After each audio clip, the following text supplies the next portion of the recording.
Okay, here we go. Hi, I'm Katie with Simply Kit Kat. And while most people won't be ever seeing this, my wife wants me to talk to her. She's at working OT today and she's on break. Ugh. Jess, I love you. Let me finish this and I will get right to you, I promise. Most people won't see this because I'm not going to really publicize it or anything like that. This is mostly to my friend April at Not a Diet. She's been doing some clogs lately that have been real vulnerable and open, discussing some things, and wanted us to do some videos back. So here's the first one. And I was going to do it really, really authentic with the no makeup, and I just couldn't do it. So I had to put some on, and I am so not an expert at it. I am not a girly girl, to say the least. So I did the best I could, and this eye is still recuperating from Miss Lily giving me a nice little, trying to give me a tattoo with her claws, I guess. I don't know what she was doing, but I got a little too close loving on her, and she was in a mood, and I paid the price for it. Luckily, she didn't get my eyeball, but it is a nice purple green now, so it's kind of cool. Anyway, there is so much things that you have said, April, that I can identify with. It's why I kind of told you I think we're sometimes separated at birth, because even though I'm older, I struggle constantly. And the book title you have, Girl with a Fat Suit, so perfect, because that's what I feel like I am. I am a person with a fat suit that is stuck inside. There is an athlete in here, and that's really what I am. I swam competitively for 12 years. I played water polo through high school. I played softball the first couple of years of high school. While my knees didn't love that sport, I did. So I love being an outfielder. I love the fact that I can throw well. I love that I've got a strong arm. Water polo was my thing, still is. I go watch YouTube videos in the morning of full water polo games with the U.S. water polo team, with women's team. Absolutely, absolutely love that sport. Football, another love of mine. My boy is an offensive lineman, defensive side. He is just happy to be on the team, and I'm the mom going, go for it, try to be in first team, try to be. And he's heading into his senior year. He never touched a football field until his sophomore year. So this is only his third year ever playing, and I'm still going, come on, you can do this. So I mean, I'm one of those moms, unfortunately, where my wife's like going, okay, chill, take a seat, there we go. But so the girl inside is not the girl that's on the outside. So you talked this morning about mirrors and the devastation. Well, I have actually, I guess, made it a point to never look in one. I walk into the bathrooms at work. For anybody who else is watching this, I worked with April's husband, Wes, over at the Lowe's District Distribution Center, excuse me. And they've got huge mirrors in the bathroom. And ATI did, and where I currently work, Selmet does. And I walk in there, do my thing, walk out, never ever looking in the mirror. Never. I will go back to my station where I work at, and we work with mirrors as a dimensional inspector. And I will take one of those mirrors, and then I will check my hair, and if I'm wearing makeup that day, I'll check my makeup. But I will not look in the mirror in the bathroom, because it shows everything. And while I don't like my face as it is, because it's chubby and it's not the real me, I definitely don't want to see my body. I am 328 pounds as of this morning.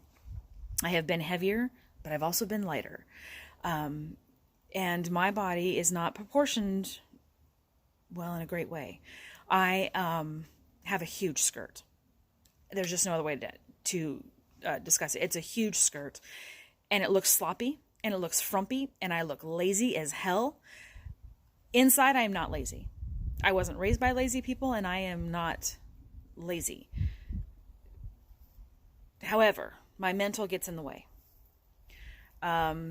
There's a great book out there by James Clear called Atomic Habits. And in chapter 11, he talks about being proactively lazy. He talks about motion versus action. And the truth is, well, that's kind of me in a nutshell. I am great at the planning of things. In fact, I am falling in love more and more with the Happy Planner all the time, April. But I'm great at planning it, but I'm not great at doing the action that needs to be done. I am constantly thinking about what needs to be done, constantly. And at work, it's even more in hyperdrive about what I need to do at home.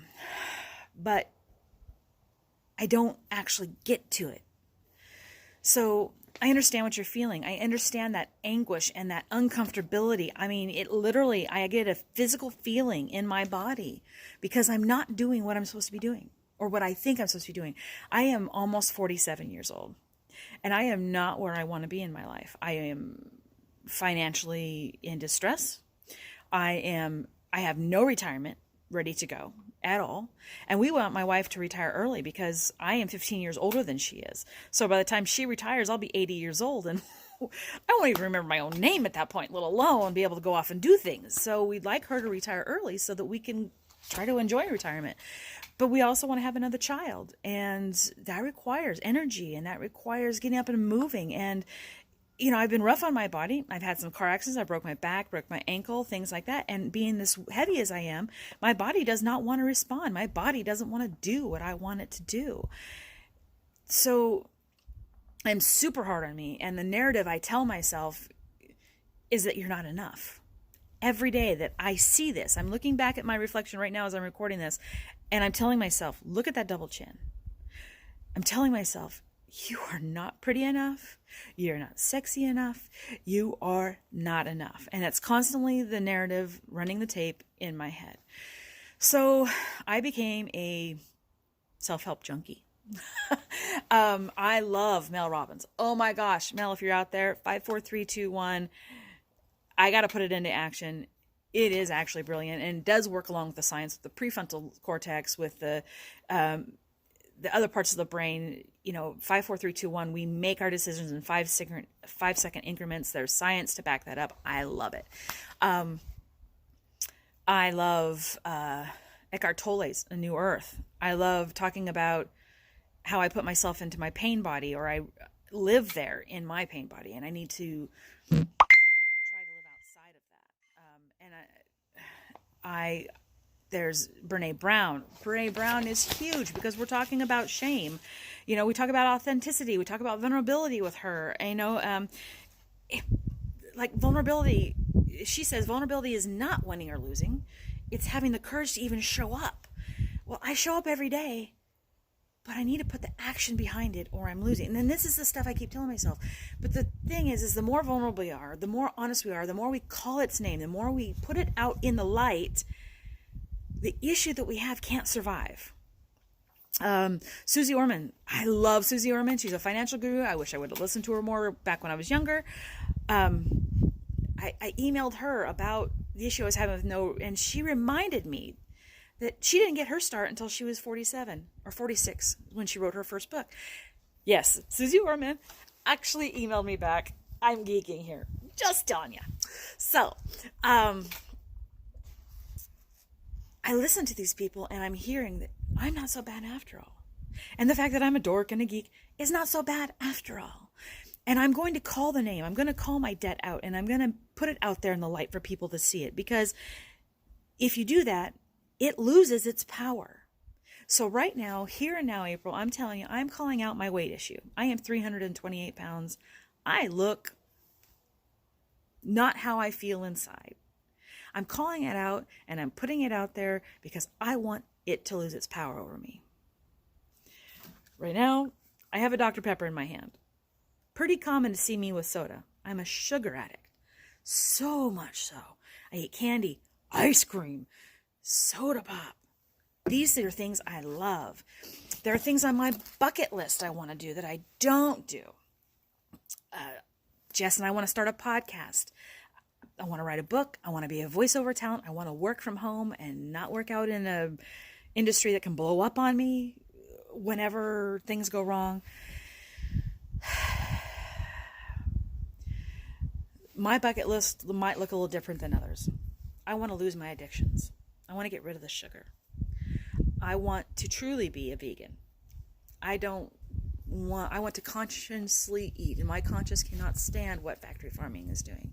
And so nutritarian is really a lifestyle I desire, but I need to put in the work. And so I'm going to call myself out here and now. It's time to put in the work to take those small little steps and do them every day, to be active and not just be in action and not just in motion. Motion is the planning, action is the doing. You're not alone for whatever help that gives. I know for me, it gives me solace, and yet it doesn't give me solace, because I feel sorry for those that have to live here too.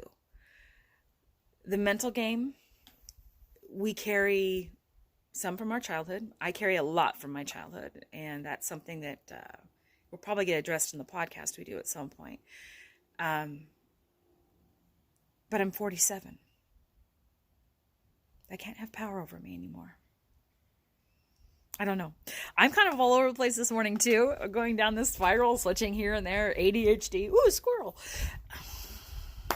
Take it or leave it. I'm simply Kit Kat. Bye.